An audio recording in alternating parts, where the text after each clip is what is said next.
Assalamualaikum warahmatullahi wabarakatuh. Alhamdulillahirabbil alamin. Alhamdulillahilladzi manna 'alaina bi ni'matil iman wal islam. Alhamdulillahilladzi jama'ana fi hadzal musalla al-mubarak biiznillah taala. Asyhadu an la ilaha illallah wa asyhadu anna Muhammadan abduhu wa rasuluh. Jamaah mushola assalam yang dimuliakan Allah Subhanahu wa taala. Luar biasa, hari ini kita berbahagia. Banyak hal baik yang Allah berikan kepada kita pada pagi yang sangat cerah ini. Luar biasa. Coba kita sejenak coba lihat sekitar kita ini. Allah, indah sekali pemandangannya. Sejuk, cerah gitu kan. Moga-moga suasana hati kita juga dicerahkan oleh Allah Subhanahu wa taala. Bapak Ibu sekalian yang dimuliakan Allah, absyiru. Ada kabar gembira dari Allah Subhanahu wa taala untuk kita. Masya Allah, ketika banyak di antara orang-orang yang saat ini barangkali mereka lebih memilih untuk santai di rumah. Kalau saya sering bilang dalam forum-forum majelis taklim itu, kalau bapak ya selonjoran di rumah, Pak ya, selonjoran di rumah sambil menikmati gorengan gitu ya. Tapi Masya Allah nih, hari ini kita dimudahkan. Dan itu adalah tanda-tanda Allah memilih kita. Sekali lagi, itu adalah tanda-tanda kalau Allah Subhanahu wa taala menginginkan kebaikan untuk kita. Karena sesungguhnya man yuridillahu bihi khairan yufaqihu fiddin. Rasulullah Nabi kita Muhammad sallallahu alaihi wasallam pernah memberikan satu petuahnya kepada kita. Di antara tanda-tanda kalau Allah itu ingin kebaikan untuk hambanya, maka dia akan dimudahkan untuk mendapatkan jalan-jalan bisa lebih memahami agama ini.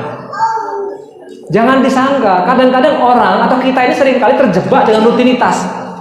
Sekali lagi, sering di antara kita terjebak dengan rutinitas, apalagi kalau kita sudah berada di zona nyaman. Apalagi yang dicari? Pekerjaan alhamdulillah, gaji alhamdulillah, rumahnya nyaman, semuanya nyaman, apalagi ya. Akhirnya kemudian karena kita terjebak dengan rutinitas, kita lupa bahwa sesungguhnya tidak hanya sekedar itu hidup kita di dunia itu, akan tapi lebih dari itu, bahwa wa ma khalaqtul jinna wal insa illa liya'budun. Tidak ada untuk tujuan lain kecuali agar kita ini menghambakan diri kepada Allah, mencari bekal sebanyak-banyaknya. Pundi-pundi amal kita penuhi, jangan sampai bocor ya. Kemudian kita bertemu dengan Allah dalam kondisi yang membawa hati yang penuh dengan keimanan kepada Allah Subhanahu wa taala. Jangan salah, Allah kayaknya masih muda nih, masih 40 tahun, masih bahkan ada yang 30 tahun atau masih 50 tahun, masih lama lah ya. Jangan salah. Kemarin Allah udah ngingetin kita melalui pandemi ya. Kalau Allah Subhanahu wa taala sampai hari ini masih memberikan kesempatan kita untuk bernafas, itu bukan tidak ada maksud. Itu ada maksud. Maksudnya apa? Allah masih sayang kepada kita agar kita memperbaiki agenda hidup kita tahun-tahun sebelumnya yang barangkali masih kurang berkualitas. Allahu Akbar, kita bersyukur hari ini. Tadi Pak Ferry menyampaikan sudah lama nggak ketemu Pak Ferry ya, tapi kita bersyukur pertemuan kita dipertemukan kembali di musola, di masjid Allah. Rasulullah itu pernah menyampaikan satu hadis. Penggalan hadisnya kurang lebih begini: sab'atun yudhilluhumullah fi dhillihi yauma la dhilla illa dhilluh. Rasulullah menjelaskan ada 7 golongan nih yang nanti di hari akhirat itu tidak akan mendapatkan naungan perlindungan kecuali 7 ini. Sekali lagi, kalau bicara masalah hari kiamat jangan salah. Sederhana deh. Coba cari tahu kemarin teman-teman kita yang sempat mengalami masalah pernafasan ketika pandemi. Wah, luar biasa. Sangat-sangat sakit, sangat-sangat mencekam kondisi, cari oksigen susahnya luar biasa. Sangat mahal. Sampai akhirnya kemudian hitungan jam meninggal dunia. Itu baru contoh sedikit. Ini hari kiamat yang luar biasa dahsyatnya.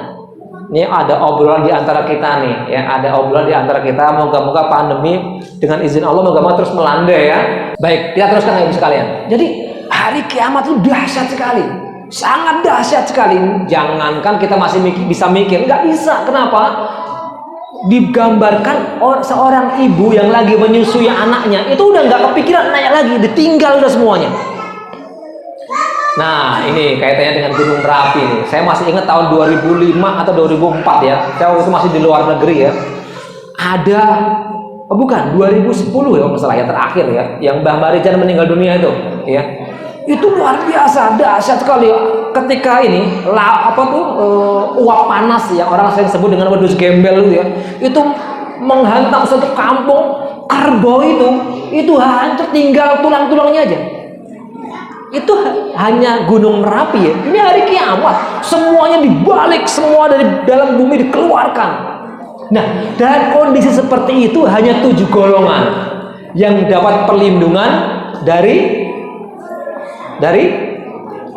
Allah Subhanahu wa taala. Di antara 7 itu ada satu yang sangat menarik dan moga-moga kita bisa dalam kategori itu. Apa itu? Ya, apa itu? Rajulun qalbuhu mu'allakun bil masajid. Seseorang yang hatinya senantiasa terpaut dengan masjid. Allahu Akbar. Enggak apa-apa kalau dalam kondisi kesibukan dia belum bisa sholat di masjid, enggak apa-apa. Tapi senantiasa dia pengen berusaha agar senantiasa bisa menjadi orang-orang yang hatinya itu terpaut dengan masjid. Dan alhamdulillah pagi hari ini luar biasa. Jangan salah, bisa jadi pertemuan kita siang atau pagi hari ini menjadi kebanggaan kita, menjadi kebahagiaan kita, menjadi syafaat buat kita sebagai petunjuk bahwa benar ini termasuk kategori orang-orang yang qalbuhu mu'allakun bil masajid, hatinya terpaut dengan masjid. Jadi luar biasa dahsyatnya. Kayak hatinya cuma duduk-duduk, masya Allah, bersama anak-anak kita, mencoba untuk berpikir keras bagaimana anak-anak kita ini menjadi generasi-generasi yang menjadi ibadur rahman, hamba-hamba Allah yang senantiasa tidak silau dengan glamornya dunia. Allahu Akbar. Satu hal yang ditekankan oleh Rasulullah dalam salah satu pencerahannya kepada kita, beliau bersabda begini, innama bu'istu liutammima makarimal akhlaq. Innama bu'istu liutammima makarimal akhlaq. Tidaklah saya ini diutus oleh Allah kecuali untuk tujuan satu. Apa itu? Liutammima makarimal akhlaq, untuk menyempurnakan akhlak, untuk menyempurnakan perilaku. Nah, ini masuk nanti yang Pak RT sampaikan itu. Jadi Rasulullah itu menjadi sampel buat kita untuk menjadi seorang kepala rumah tangga ketika di rumah, menjadi seorang ayah untuk anak-anak kita, menjadi suami untuk istri kita, menjadi bagian dari masyarakat untuk lingkungan kita. Dan itu sampelnya ada semuanya di Rasulullah Muhammad Sallallahu Alaihi Wasallam. Karena sesungguhnya kata kuncinya adalah akhlak, moralitas, suluk kalau dalam bahasa Arab. Jadi Rasulullah itu tidak lain ketika diutus kecuali untuk menyempurnakan akhlak. Akhlak yang bagaimana? Akhlak seorang manusia kepada Allah sebagai pencipta. Akhlak manusia terhadap sesama sebagai makhluk insan sosial. Ya. Jadi ketika kita berbicara tentang masalah akhlak, itu jangan diartikan akhlak itu ya berarti sudah hubungan sesama. Nggak cukup di situ, nggak berhenti di situ. Tapi termasuk akhlak seorang hamba kepada Allah Subhanahu wa Ta'ala. Oleh karena itu, dalam momen yang bahagia ini, kita pengen pastikan, ternyata Rasulullah itu diutus untuk menyempurnakan akhlak. Kalau begitu, ngapain kita harus mencari sampel model-model yang lain? Kenapa? Karena dalam Islam itulah tadi yang dibacakan oleh Pak Erlangga.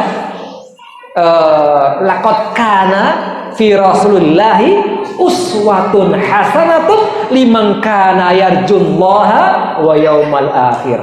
Jadi sungguh dalam pribadi, dalam diri, dalam profil seorang Muhammad Sallallahu Alaihi Wasallam itu ada sampel luar biasa yang paling sempurna, yang paling paripurna untuk menjadi contoh teladan dalam semua hal, ya. Bagi siapa? Liman kana yarjullaha wa yaumal akhir. Bagi orang-orang yang mengharap, yarju itu mengharap Allah, yang mengharapkan Allah wa yaumal akhir, dan kehidupan kebahagiaan yang kekal di hari akhir nanti. Jadi salah kalau kita sekarang masih bertanya-tanya gimana ya caranya. Salah, selesai. Kenapa kok selesai? Karena sudah ditegaskan oleh Allah. Kalau kamu pengen melihat bagaimana atau pengen memperoleh profil yang bisa dijadikan sampel, lihat Rasulullah. Nah, kalau sudah seperti itu, maka kemudian kita tergerak.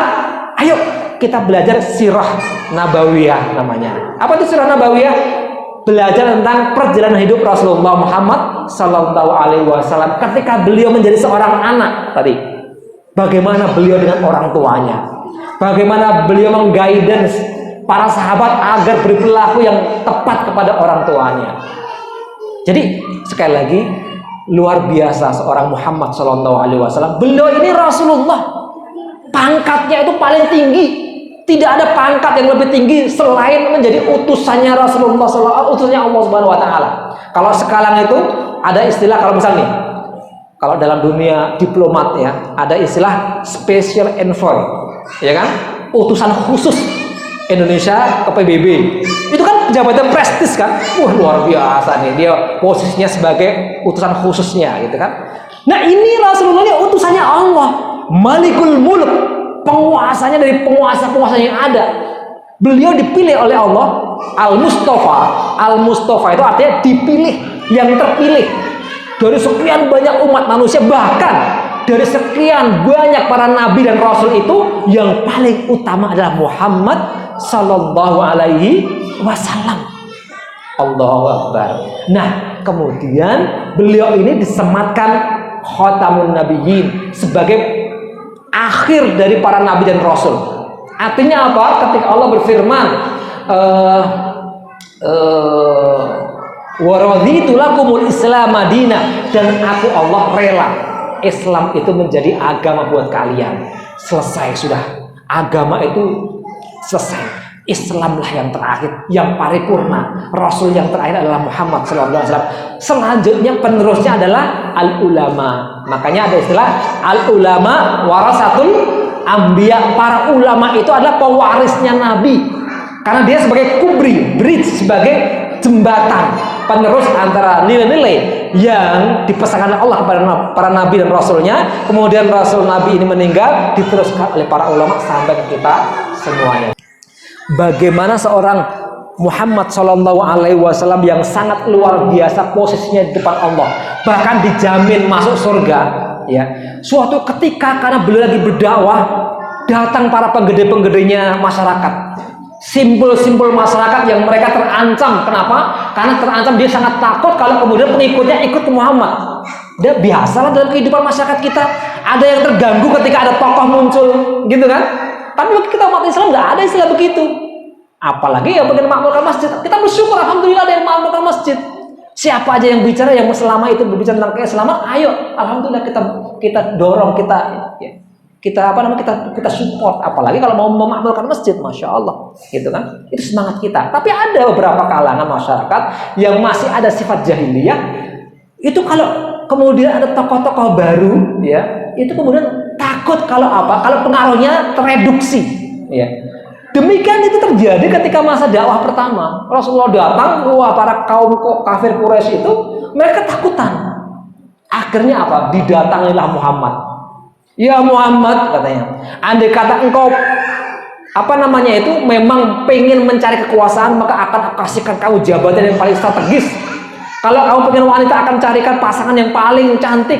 Kalau kamu pengen harta, akan kita kumpulkan harta, kasihkan untuk kamu. Coba bayangkan, itu kan sifat manusiawi. 3 hal itu kan sifat manusiawi. Kan siapa sih yang nggak pengen kalau perempuan pasangannya cakep, kalau seseorang dia bisa punya penghasilan yang melimpah, kalau misal dia bisa punya posisi yang strategis di masyarakatnya. Itu kan semuanya adalah sifat manusiawi.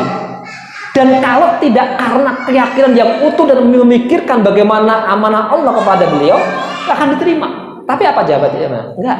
Itu semua bagi Rasulullah nggak ada artinya. Akan tetapi beliau lebih memilih untuk terus berdakwah.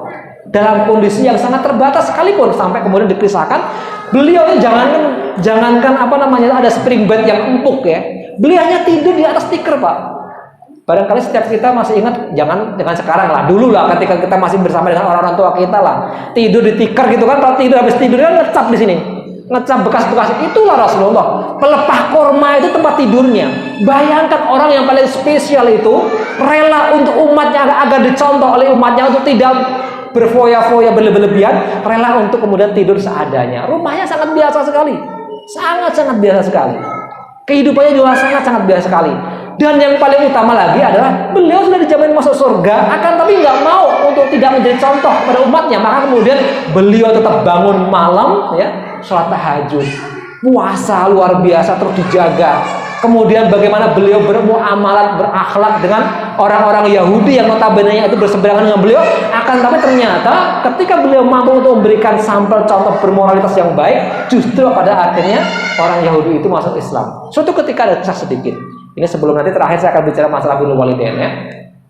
Jadi Rasulullah itu biasa ketika berjalan, dia di pinggir jalan ada seorang Yahudi buta, minta gitu kan. Banyak orang yang nggak peduli. Tapi Rasulullah, dia setiap saat beliau melintasi orang Yahudi yang buta ini, senantiasa beliau coba sempatkan waktu untuk apa? Untuk sedang memberikan sesuatu. Bahkan karena dia buta, kadang-kadang disuapkan. Si Yahudi ini terlanjur kena provokasi dan propaganda tentang Muhammad itu orang yang bla bla bla bla bla, dan nggak ber, gara-gara apa? Gara-gara fitnah dari beberapa orang komunitas pada waktu itu. Akan itu Rasulullah ketika mendengar cercaan makian dari orang Yahudi yang buta ini, beliau tetap mengedepankan rasa ini adalah objek dakwah saya. Ini orang nggak paham, maka saya punya tugas untuk kemudian ngingetin dia. Tapi nggak perlu harus dikasih.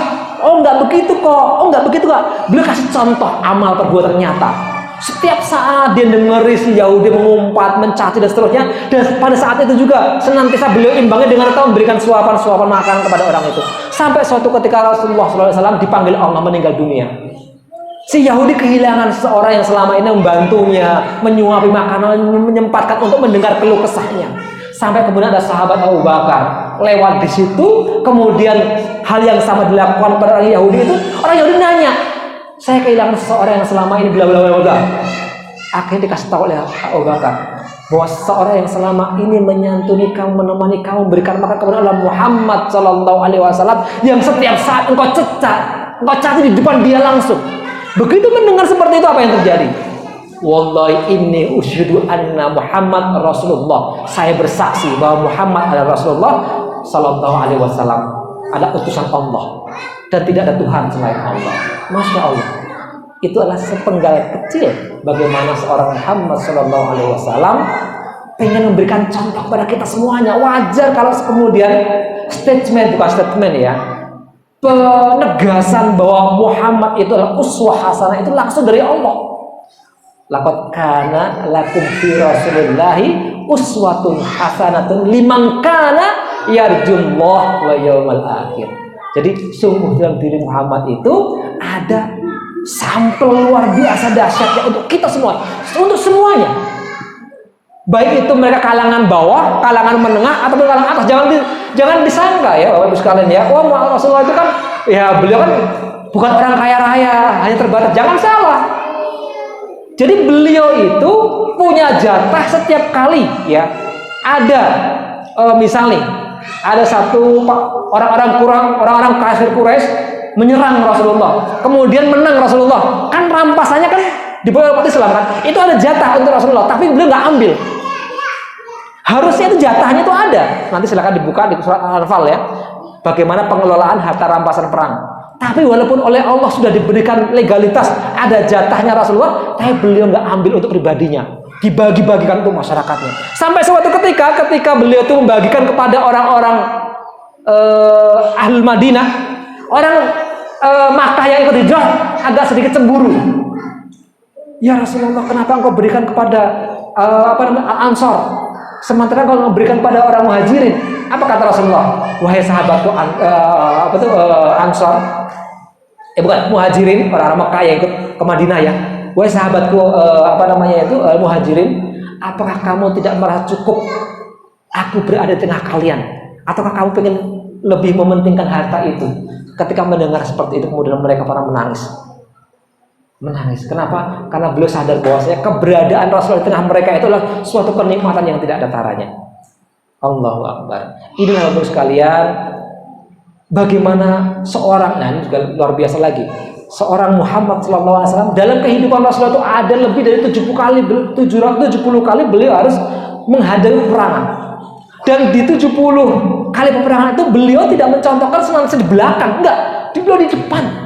Di depan. Kalau beliau mengatakan berdakwah, beliau orang pertama yang berdakwah. Kalau beliau mengatakan berperang, beliau orang pertama yang menjadi pasukan di depan. Kalau beliau mengatakan berinfak, beliau orang pertama yang berinfak. Jadi Allahu Akbar. Apalagi contoh apalagi yang kita cari? Masalahnya sekarang ada di kita. Mau nggak sih kita meluangkan waktu untuk buka-buka buku-buku tentang sejarah Rasulullah Muhammad SAW?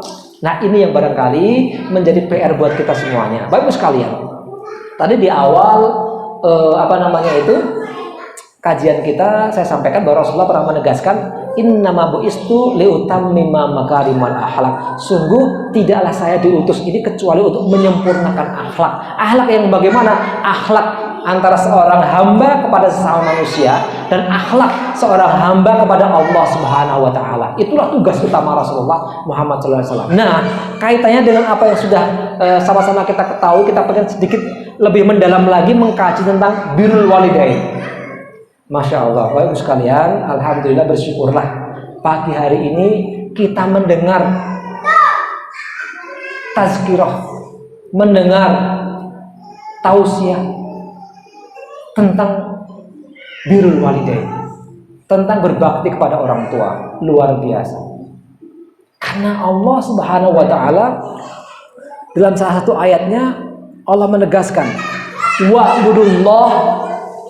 wa'budullaha wa la tusyriku bi syai'an wa bil walidaini ihsana. Jadi Allah menegaskan dalam satu ayat, dan sembahlah Allah dan jangan sekali-kali engkau menyekutukannya.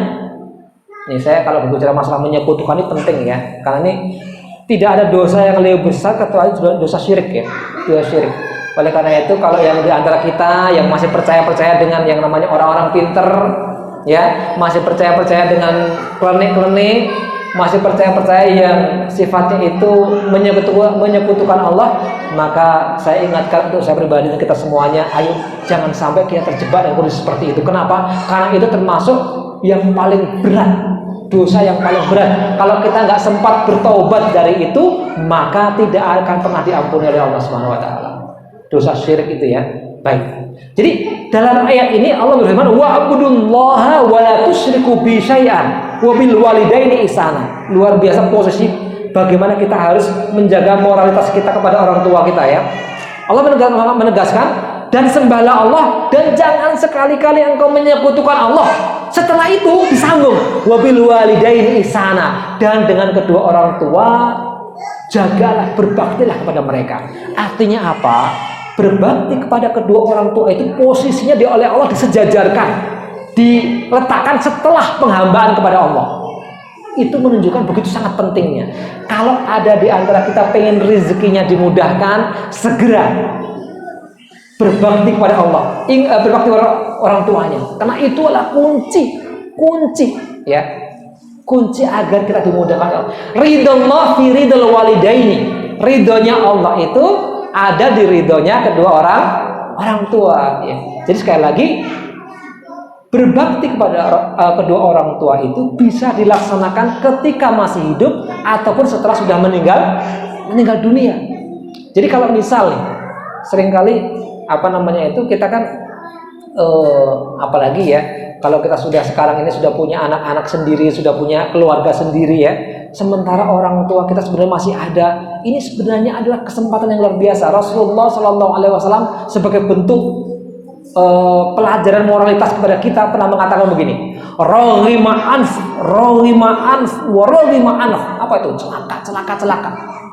Man adroka ya walidayhi lam yadkhul jannah. Kama qala Rasulullah SAW. Jadi celaka buat orang-orang yang dia ketika hidup itu masih sempat bertemu dengan orang tuanya ketika usia sudah mulai senja, tapi kesempatan ini tidak menyebabkan dia masuk ke surga. Artinya apa? Ketika orang tua kita itu masih ada, itulah pintu surga yang paling dekat yang bisa kita lewati. Pintu surga yang paling dekat yang kita lewati. Kalau misal kita di perantauan, harus ada program-program rutin, kita harus paksakan. Kadang-kadang kan, kalau sekarang itu Pak Erlangga ya, Pak Erlangga ini, Pak Ferry nih. Kalau kita mau ke Jogja Pak Ferry, sekarang ini ya, naik mobil sendiri lewat tol, tolnya itu minimal pulang pergi 1 juta Pak. Bensinnya juga 1 juta juga, 500, 2 juta kan? Rest area kalau 500, 1 juta juga. Berarti 3 juta kan? Di sana ngasih oleh-oleh kan? Minimal sampai segala macam ya 2 juta. Berarti minimal 5 juta. Ada orang yang berpikir, aduh sayang ya 5 juta. Ya Allah, kalau buat orang tua, keluarkan. Keluarkan. Kenapa? Kita bisa jadi seperti sekarang ini karena doa orang tua. Jangan salah ya. Makanya sesuatu yang saya, kalau dulu ya, saya itu ketika masih di Kairo itu hampir 7 tahun nggak bisa pulang Pak. Kenapa? Gak ada duit untuk pulang. Jadi kalau lebaran itu hanya bisa berbesmili gitu ya, membayangkan ya Allah orang tua luar biasa. Sampai ketika tahun ke-7 bisa pulang ke Indonesia, itu orang tua sempat mengatakan ya Allah ini anak-anakku yang hilang selama ini. Karena memang hampir 7 tahun nggak ketemu gitu kan. Makanya begitu kemudian bekerja di Indonesia, ditempatkan di Lampung, saya berazam pokoknya setiap 2 bulan sekali harus pulang. Walaupun uangnya itu habis untuk kemudian ongkos-ongkos, nggak apa-apa. Karena nanti kalau kita sudah punya tabungan, orang tua sudah tidak ada kesempatan lagi untuk bisa menengok orang tua. Apa artinya duit itu kemudian? Ya, apa artinya duit itu? Sementara hadis tadi menegaskan bahwa birrul walidain itu pintu terdekat kita untuk bisa masuk surga. Pintu terdekat. Kebalikannya, kalau kita tidak berbakti pada orang tua, itu masuk minal kabair. Uququl walidain itu termasuk kabair. Ada seorang sahabat datang ke Rasulullah, kemudian Rasul mengatakan, saya akan kasih tahu kepada kamu tentang dosa-dosa di antara dosa-dosa yang paling besar. Di antara dosa yang paling besar itu disebutkan adalah syirku billah dan uququl walidain. Syirik kepada Allah, kemudian dijelaskan secara tegas oleh Rasulullah, uququl walidain. Apa itu? Durhaka kepada orang tua. Jadi jangan salah. Makanya saya pengen menyampaikan Bapak sekalian, kalau ada di antara kita yang sudah agak sedikit lama karena alasan pandemi, ya, kemudian belum sempat silaturahmi ke orang tua, segera. Wah, tapi kan nanti kalau gimana kan itu kan? Sebelum berangkat cek antigen dulu minimal, atau cek apalah, untuk lebih mengamankan. Setelah itu tawakal kepada Allah. Karena momen ketika kita masih bersama dengan orang tua itu secara langsung Rasulullah ada pesannya. Ya tadi itu, celaka buat orang yang dia masih bisa bertemu dengan orang tuanya di usia senjanya, akan tapi ini nggak dimanfaatkan untuk apa? Untuk kemudian dia bisa berbakti pada kedua orang tuanya sampai akhirnya dia bisa masuk surga melalui pintu bakti pada orang tuanya. Itu kalau masih bisa hidup, masih kondisi beliau masih hidup ya. Jadi kita senantiasa mencoba untuk mendekati beliau, menanyakan kondisinya, apa yang kira-kira dibutuhkan, kalau perlu sebagian apa yang kita punya kita berikan gitu kan ya. Nah, kalau sudah meninggal bagaimana? Tetap masih ada cara. Di antaranya yang pertama, kalau ternyata orang tua kita sudah meninggal dunia, apa yang harus kita lakukan? Jangan pernah bosan kita untuk berdoa, mendoakan orang tua. Ya, sekali lagi, jangan pernah bosan, kita selipkan setelah sholat itu doa minimal 1 hari itu adalah kita mendoakan orang tua kita. Allahumma ighfir lana wa liwalidina warhamhum kama rabbawna shighara. Kita doakan orang tua kita agar Allah menyantuni mereka. Bapak sekalian, sering ya kemarin dalam kajian-kajian sebelumnya itu sering saya ingatkan bahwa ternyata Rasulullah itu pernah memberikan satu petunjuk pada kita, inna a'jazan nas man ajaza 'anid du'a. Sesungguhnya orang yang paling lemah itu adalah orang yang untuk sekedar doa saja nggak sanggup. Untuk sekedar doa saja nggak sanggup. Ya Allah, ini kan orang-orang sombong ya. Kebutuhan kita banyak sekali kan. Ya Allah, saya kalau di kantor ini lagi banyak pekerjaan ya Allah. Ya, saya harus kejar target bla bla bla bla bla. Ini kan sebenarnya sudah jelas, minta ke Allah, minta dimudahkan. Ya Allah, saya sekarang sedang mendapat tugas dari kantor untuk menyelesaikan ini. Ya Allah, anak saya sekarang kondisi begini-begini. Banyak sekali hal yang harus kita mintakan ke Allah. Tapi banyak juga di antara kita untuk sekedar mengangkat tangan dan berdoa kepada Allah nggak sanggup. Nggak sanggup. Makanya benar ketika Rasulullah menegaskan bahwa inna a'jazan nas man ajaza 'anid du'a. Sesungguhnya orang yang paling lemah itu adalah orang yang sekedar untuk berdoa aja nggak sanggup. Bayangkan untuk berdoa aja nggak sanggup. Kenapa? Karena dia nggak yakin bahwa pasti doanya akan dikabulkan. Ini berkaitan dengan iman. Padahal ud'uni astajib lakum. Allah sudah menegaskan, berdoalah kepadaku, niscaya pasti ada garansi akan dikabulkan. Selesai. Nah, nanti tinggal ada fikih nanti, moga-moga pada kesempatan berikutnya kita bisa mengkaji namanya fiqhud doa, fikih berdoa. Bagaimana agar kemudian kita bisa yakin dengan doa kita, kemudian Allah mendengar apa yang kita mintakan.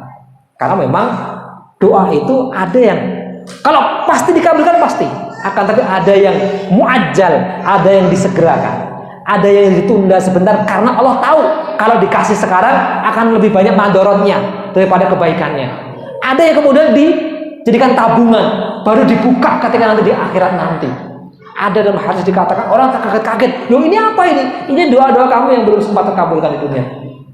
Allahu Akbar. Jadi inna a'jazan nas man ajaza 'anid du'a. Jadi untuk bisa berbakti kepada kedua orang tua tidak saja ketika beliau-beliau masih hidup, tapi bisa kita lakukan. Bahkan ada tuntunannya kalau misal beliau-beliau sudah Allah panggil. Ya, misal kalau Pak RT orang tua masih ada Pak? Sudah meninggal dunia. Ini ada caranya untuk bakti pada orang tua gitu kan. Dan kalau itu kita lakukan luar biasa. Saya sering sampaikan begini ya. Ya Allah, orang-orang tua kita itu luar biasa. Mampu mengantarkan kita untuk kenal dengan Allah, mampu mengantarkan kita untuk bisa bersikap bagaimana kita harus memegang agama ini. Kemudian pertanyaan adalah bagaimana caranya agar kita juga bisa melakukan hal yang sama untuk anak-anak kita, sehingga anak-anak kita itu kenal dengan Allah dan kemudian berbakti kepada kita sebagai orang tuanya kan. Ternyata caranya mudah. Saya dapat tipsnya. Jadi caranya adalah kita mulai dengan kita menunjukkan kepada anak-anak tanpa kita kasih tahu, kita berbakti ke orang tua kita. Dia akan melihat, anak-anak kita akan melihat kita. Oh, kenapa sih ya? Kok kita harus ke sana? Kenapa sih ya kok kita harus begini begitu? Dia ngelihat. Dan ternyata itulah pelajaran yang paling baik untuk anak kita, bagaimana agar caranya mereka nanti berbakti pada orang tuanya. Perbuatan satu orang di depan 1000 orang, sekali lagi, perbuatan satu orang di depan 1000 orang, contoh baik satu orang di depan 1000 orang lebih baik dari perkataan 1000 orang kepada satu orang. Itu juga rupanya pelajaran yang bisa kita ambil kita dengan anak-anak kita. Oke. Kalau kita pengen agar anak-anak kita bisa menangkap dengan mudah, cukup kita perlihatkan kepada mereka. Oh, kita berbakti pada orang tua kita. Bagaimana sikap kita pada orang tua kita untuk tidak mengatakan untuk tidak mengatakan keluh kesah, untuk tidak mengatakan macam-macam. Itu semua terekam anak kita. Dan itulah pelajaran yang paling baik yang pada akhirnya mengatakan mereka akan bisa. Jangan pula kita curhat masalah orang tua di depan anak kita. Wah, itu repot. Ya namanya orang tua kan kadang-kadang sudah mulai mungkin lupa-lupa macam-macam gitu kan. Nah, oleh karena itu ini hal-hal kembali tadi ya. Jadi yang pertama kita bisa lakukan kalau orang tua kita sudah tidak ada, apalagi kalau masih ada, ini juga bisa kita lakukan hal yang sama, mendoakan beliau. Kita doakan beliau agar apa? Agar dirahmati Allah. Kalau sudah meninggal dunia, agar Allah sayang kepada beliau-beliau ini. Karena saat ini mereka sangat membutuhkan doa-doa kita, gitu ya. Kita istighfar kepada Allah untuk agar Allah mengampuni dosa-dosa beliau-beliau. Namanya manusia, banyak kesalahan dan masya Allah doa kita sampai itu. Doa kita sampai. Kemudian kalau ternyata di masa hidupnya itu beliau ada nazar yang belum terlaksana, kita laksanakan. Sekali lagi, kalau ada nazar yang dilaksanakan oleh orang tua kita dan saya meninggal dia belum sempat dilaksanakan, atau ada kewajiban yang padahal sudah saatnya harus dilaksanakan. Contohnya belum haji ketika masa hidupnya, tapi sebenarnya sudah mampu, hartanya sudah ada pada waktu itu, padahal fisiknya pada waktu itu mampu gitu kan, kita belum menghajikan. Atau misal dia orang tua kita sebelum meninggal dunia masih ada kewajiban, belum ada puasa Ramadan yang belum dilaksanakan, kita puasakan. Jadi ada hal-hal yang bisa kita lakukan setelah orang-orang tua kita meninggal dunia. Kemudian kita jaga silaturahim orang tua kita dengan teman-temannya. Jadi kalau misalkan ada ya, saya tuh kebetulan orang tua dulu bekerja di pengadilan. Jadi sekarang ini beberapa kali ketemu dengan orang-orang yang satu angkatan yang sudah sepuh, yang usia sudah 70 tahun gitu kan. Nah, gitu.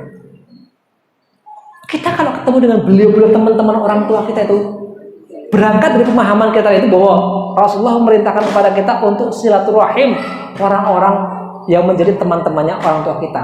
Maka kemudian kita tergerak, ya Allah, kayak seperti orang tua kita sendiri. Kita santuni mereka, kita sapa mereka, walaupun mungkin posisinya itu ya sudah orang tua gitu kan. Kadang-kadang kan orang kalau pas lagi menjabat kan luar biasa kan. Tapi ketika sudah tidak menjabat itu kan kemudian ya menjadi masyarakat kembali masyarakat biasa gitu. Tapi ketika kemudian kita mampu untuk memposisikan dia sebagai orang yang dulu pernah bersama dengan orang tua kita baiki mereka. Nah, ini luar biasa. Perintahnya begitu. Kita silaturahim dengan orang-orang yang dulu menjadi sahabat-sahabatnya orang tua kita. Ya. Kemudian yang terakhir yang bisa kita lakukan adalah kita bisa mensedekahkan sesuatu untuk orang-orang tua kita. Mensedekahkan sesuatu kita niatkan untuk kedua orang tua kita. Ya, ada satu riwayat nanti kita tahqiq hadisnya yang pada waktu itu dikatakan seorang sahabat, apakah boleh saya melakukan sesuatu untuk orang tua saya? Lakukan. Akhirnya sahabat ini menginfakkan apa yang dia punya atas nama orang tuanya. Ini hal-hal barangkali yang penting untuk kemudian kita menjadi bahan renungan. Alhamdulillah sampai hari ini kita diberikan kesempatan oleh Allah untuk terus bisa menikmati kesehatan dengan baik, ada kesempatan. Tinggal sekarang bagaimana kita bisa mewujudkan syukur atas dua nikmat ini, nikmat kesehatan, nikmat kesempatan. Dan utamanya adalah kita bisa mengevaluasi diri, apakah sekarang ini ada orang-orang tua kita yang masih hidup, kemudian apakah kita sudah melaksanakan kewajiban kita. Kalau ternyata sudah lama sekali kita nggak berjumpa, segera kita temui beliau-beliau, ya. Karena beliau-beliau nggak butuh uang kita, tapi butuh sapaan-sapaan lembut kita, butuh doa-doa kita. Dan sekali lagi, ini bagian dari kerangka besar diutusnya Rasulullah Muhammad SAW. Innama bu'istu liutammima makarimal akhlak. Tidaklah saya diutus untuk membersamai umat manusia ini kecuali untuk menyempurnakan akhlak moralitas tetap sama, moralitas kepada Allah Subhanahu wa taala. Hari ini kita tidak memperdalam tentang bagaimana kita dengan Allah, karena itu akan menjadi kajian-kajian rutin kita insyaallah, dan semoga yang singkat ini mampu untuk memberikan renungan kepada kita bahwa ternyata hidup bukan hanya sekedar mencari pekerjaan, dapat gajian dan selesai. Akan tapi sesungguhnya ini adalah momen yang paling menentukan. Sekali lagi, keberadaan kita saat ini adalah momen yang paling menentukan, dan pada waktu nanti setelah kita meninggalkan dunia ini, orang semua mengatakan ya laitani kuntu turaba, andai kata aku dulu itu hanya sekedar debu yang kemudian tidak diminta pertanggungjawabannya. Semua akan diminta pertanggungjawabannya. Kullu atihim yauma kulluhum atihi yaumal qiyamati farda. Bahwa mereka semuanya itu akan bertemu dengan Allah sendiri-sendiri. Sekarang ini kita masih bisa rame-rame nih. Ya, sekarang ini kita masih bisa rame-rame, jadi semangat. Tapi Allah mengingatkan bahwa kita semuanya akan bertemu dengan Ar-Rahman, dengan Allah farda, sendiri-sendiri. Tidak dengan pasangan kita. Alhamdulillah hari ini kita masih diingetin oleh suami kita, oleh istri kita. Yuk kita sholat dulu, yuk jamaah, yuk ke masjid yuk. Tapi kemudian nanti kita akan menghadap Allah sendiri-sendiri. Bahkan Allah dalam Al-Quran mengatakan begini, al-akhillau yawma idzin ba'duhum li ba'din aduun illal muttaqin. Sungguh orang-orang yang saling berkasih sayang di dunia itu nanti di akhirat akan saling bermusuhan, kecuali orang-orang yang bertakwa. Kita sekarang bisa berkumpul nih. Alhamdulillah, makanya watawasau bil haqqi watawasau bis sabr. Kita saling ngingetin yang hak mana, yang sabar mana, gitu kan? Jadi kalau misal kita di dunia kelihatannya itu ngerumpi bareng, Tapi ternyata yang diomongkan itu bukan masalah takwa, justru malah mengajak kita untuk lupa dengan Allah. Yakinlah, yang seperti itu nanti akan saling gontok-gontokan di akhirat. Kenapa? Saling menyalahkan. Kenapa kok dulu kamu gak ngingetin saya untuk bisa aktif di musola? Kenapa kok dulu kamu gak ngingetin saya kalau saya tuh perlu begini-begini? Saling menyalahkan. Al-akhillau yauma idin ba'duhum li ba'din adun illal muttaqin. Al-akhillah itu khalil. Khalil itu orang yang mencintai. Orang yang saling mencintai di dunia ini nantinya akan saling bermusuhan kecuali mereka-mereka orang yang bertakwa. Yang pertemuan percintaan mereka itu karena Allah Subhanahu wa ta'ala. Alhamdulillah, barakallahu li wa lakum fil Qur'anil azim. Bapak sekalian, walaupun singkat, moga-moga ini bisa menjadi tazkirah, menjadi pengingat buat saya pribadi, kita semuanya, dan insya Allah ke depan kita semakin semangat, dan dengan izin Allah kita menjadi bagian yang tadi saya sebutkan dalam hadis, qalbuhu mu'allakun bil masajid, hatinya senantiasa terpaut dengan masjid. Wallahu alam, aku qouli hada, astaghfirullah wa lakum wa jazakumullahu khairan. Wassalamualaikum warahmatullahi wabarakatuh.